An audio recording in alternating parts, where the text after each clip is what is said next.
आयशा बात कर रही हूँ। मैं कोयटा से बिलोंग करती हूँ। प्राइम मिनिस्टर इमरान खान साहब से बात करनी। जी जी आयशा बोलें।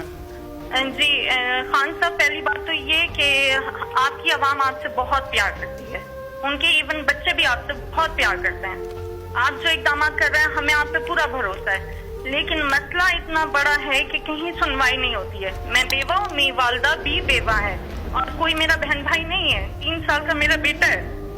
65 साल की टीचिंग की कमाई से मेरी वालदा ने सिंगल स्टोरी घर बनाया DH डैबर में, लाहौर में, और उसको 2019 में किराए पे हमने दिया।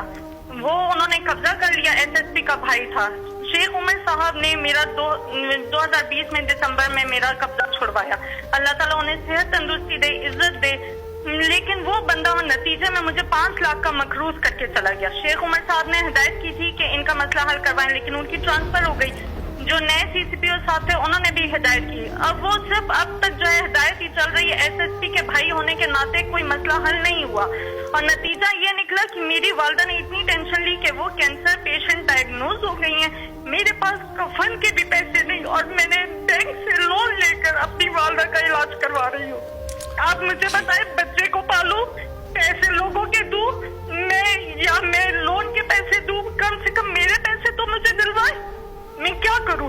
और कम से कम सोसाइटी इतनी बड़ी है, उसको इस चीज का पाबंद बनाएं कि जिस तरह अस्करी सोसाइटी वो रेंट के मामलात को देखती है, तो ये भी रेंट के मामलात देखे। और कम से कम आप चीफ जस्टिस को हमारी अपील पहुंचाएं कि हमें किस बात की सजा दी जाती है, क्यों स्टे दिया जाता है ऐसे लोगों को, किस बात का स्टे दिया जाता है। मैं आप यकीन करें, कोविड में कोयटा से लाहौर पूरा 1 साल में हॉस्टल में ख्वार होती रही।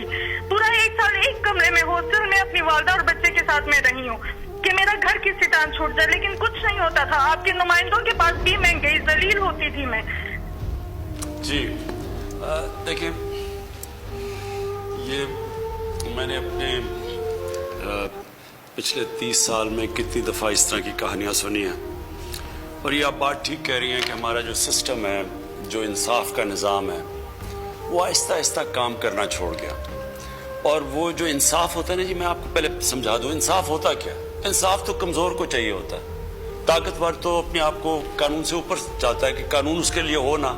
ये जो सारा माफियाज हैं पाकिस्तान में, जो इस वक्त सब इकट्ठे हुए हैं कि किसी तरह ये गवर्नमेंट चली जाए, इनकी क्या मसला क्या हमारी गवर्नमेंट से? इनका मसला ये है कि कानून के ऊपर रहना चाहते हैं कि अगर ये कानून के ऊपर रहते हैं तो ये मुल्क आगे इसलिए नहीं बढ़ सकता क्योंकि कोई भी दुनिया में जिस मुल्क में कानून की हुक्मरानी नहीं होती, वो मुल्क आगे नहीं बढ़ सकता।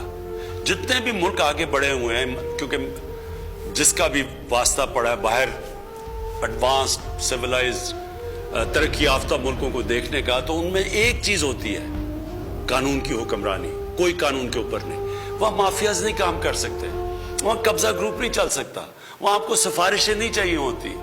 आपको प्राइम मिनिस्टर को टेलीफोन करके नहीं बताना पड़ता कि जी मेरे घर के ऊपर कब्जा हुआ है और किसी ताकतवर ने, और हम हैं भी, और अगर कोई आदमी भी नहीं है घर में मदद करने वाला, तो उनका क्या बनता है? ये सारी जो जंग है, जो इसके लिए मैं पॉलिटिक्स में आया था, इंसाफ की तहरीक, इस मुल्क में कमजोर की हिफाजत करने के लिए, कमजोर को और ताकतवर को कानून के नीचे लाने के लिए, ये स्ट्रगल है। ये सारी जो PDM है, ये चाहती है हम कानून के ऊपर हो, हम जो मर्जी करें। केसेस पुराने बने हुए हैं, लेकिन हम इनको माफ कर दें, नहीं तो गवर्नमेंट करा देंगे। ये भी वो शुगर माफिया है, उन्होंने कहा जी FIO कौन होती है हमारे ऊपर करने के लिए? वो उन्होंने जब शुगर एसोसिएशन ने FIO को खत लिख दिया कि तुम अगर करोगे हम चीनी की कीमतों पर बढ़ा देंगे अगर हमारे ऊपर कार्रवाई करोगे। ये हर जगह लोग बैठे हुए हैं।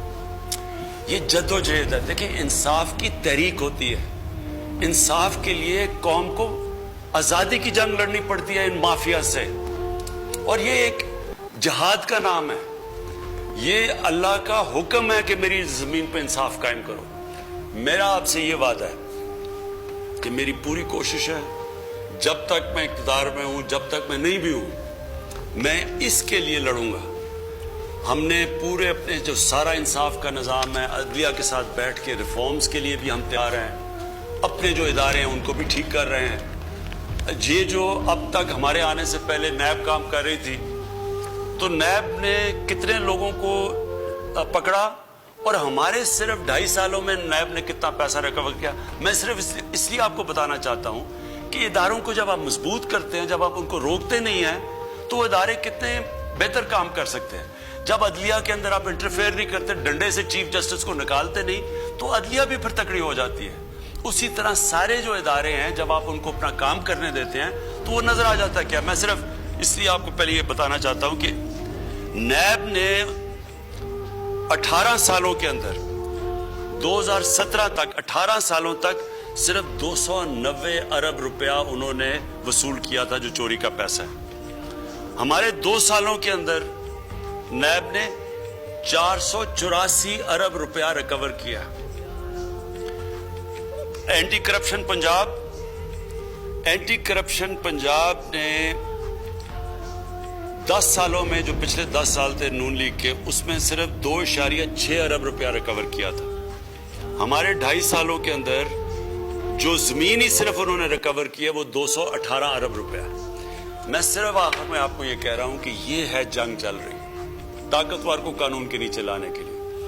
آپ کی تو انشاءاللہ ہم نے نوٹ کر لیا, ہم پوری آپ کی کریں گے, لیکن سسٹم ایسا ہونا چاہیے کہ آپ کو کمپلین نہ کرنی پڑے, سب کو قانون سے ڈرنا پڑے. اور یہ ایک جہاد کا نام ہے, یہ ہم لڑ رہے ہیں انشاءاللہ. جس طرح جا رہا ہے, جس طرح میں نے آپ کو بتایا کہ یہ طاقتور لوگوں سے پیسے وصول کیے ہیں, یہ کبھی پاکستان میں پہلے نہیں ہوا. اتنے طاقتور لوگ جب جیل میں جا کے پھر دھمکیاں دے رہے تھے کہ عمران خان تمہیں بھی ہم دیکھ لیں گے, یہ پہلے کبھی انہوں نے جیلوں کے چکر نہیں لگائے. یہ اس دور میں ہو رہا ہے اور پہلی دفعہ آپ دیکھ رہے ہیں. اور اصل میں یہ چینج یہ ہے کہ طاقتور کے اوپر ہم اڑے ہوئے ہیں کہ ان کو ہم نے قانون کے نیچے لے کے آنا ہے. کسی سے زیادتی نہیں کرنی, کسی کے اوپر غلط کیسز نہیں بنانے, لیکن جو انہوں نے اس ملک سے فراڈ کیے